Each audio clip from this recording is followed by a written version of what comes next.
பக்காவா இருக்கு.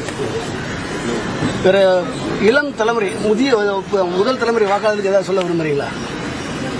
நன்றாக யோசித்து தமிழ்நாட்டு நலன், தமிழ்நாட்டு மக்களின் வளர்ச்சி, இளைஞர்களின் எதிர்காலம், மாணவர்களின் எதிர்காலம், இளைஞர்களுக்கான வேலைவாய்ப்பு,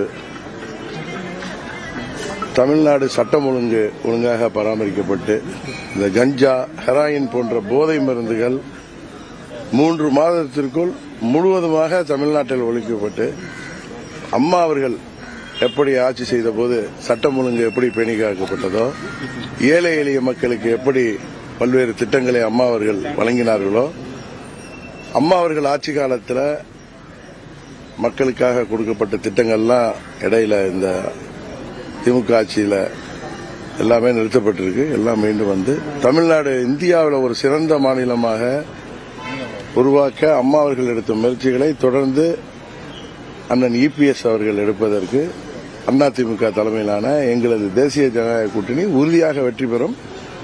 உங்களது வாக்குகளை, இளைய சமுதாய மக்கள் உங்கள் வாக்குகளை வீணடிக்காமல், சிதறடிக்காமல், பட்டாம்பூச்சிகளையும் புதிய விட்டில் பூச்சிகளையும் பார்த்து ஏமாறாமல் என்றென்றைக்கும் உங்களோடு இருக்கக்கூடிய புரட்சித் தலைவர் எம்ஜிஆர் அவர்களின் தொண்டர்களுக்கு, அம்மா அவர்களின் தொண்டர்களுக்கு, எங்களது கூட்டணிக்கு, இந்தியாவை ஆளுகின்ற மோடி அவர்களுக்கு ஆதரவு அளிக்கின்ற விதமாக தமிழ்நாட்டில் நலன் கருதி, வளர்ச்சி கருதி நீங்கள் எங்கள் கூட்டணிக்கு வாக்களிக்க வேண்டுமா கேட்டுக்கொள்கிறேன். சார், அடுத்து நீங்க வாக்குப்பதிவு முடிச்சிட்டீங்க, அடுத்து எங்க போறீங்க சார்?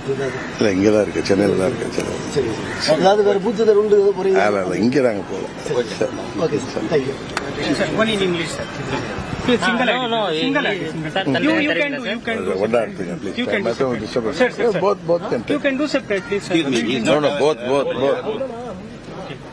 சென்னை அடையாறில் இருக்கக்கூடிய வாக்குச்சாவடி மையத்தில் அமமுக பொதுச் செயலாளர் டிடிவி தினகரன் தன்னுடைய வாக்கினை பதிவு செய்திருக்கிறார். அதேபோன்று திமுகவினுடைய மூத்த தலைவர், முன்னாள் அமைச்சருமான பொன்முடி தன்னுடைய வாக்கினை பதிவு செய்து வருகிறார். முன்னதாக அவருடைய மகனும் தன்னுடைய வாக்கினை பதிவு செய்திருந்தார். திமுகவை சேர்ந்த முக்கிய அமைச்சர்கள், மூத்த தலைவர்கள் தங்களுடைய வாக்குச்சாவடிக்கு உட்பட்ட பகுதியில் சென்று வாக்குப்பதிவு செய்து வரக்கூடிய காட்சிகளை பார்த்தும், முன்னதாக அமைச்சர் KN நேரு திருச்சி தொகுதியில் வாக்குப்பதிவு செய்திருந்த நிலையில் அந்த வாக்குச்சாவடி மையத்தில் இயந்திர கோளாறு காரணமாக 40 நிமிடங்கள் தாமதம் ஏற்பட்டது. அதேபோன்று அதிமுக பொதுச் செயலாளர் எடப்பாடி பழனிசாமி வாக்குப்பதிவு செய்திருக்கிறார். அதிமுக முன்னாள் அமைச்சர் ஜெயக்குமாரும் தன்னுடைய வாக்கினை பதிவு செய்திருக்கிறார். பாஜக மூத்த தலைவர் தமிழிசை சவுந்தரராஜன் உட்பட பல்வேறு முக்கிய அரசியல் கட்சி தலைவர்கள், திரை பிரபலங்கள் வாக்கினை பதிவு செய்திருக்கிறார்கள்.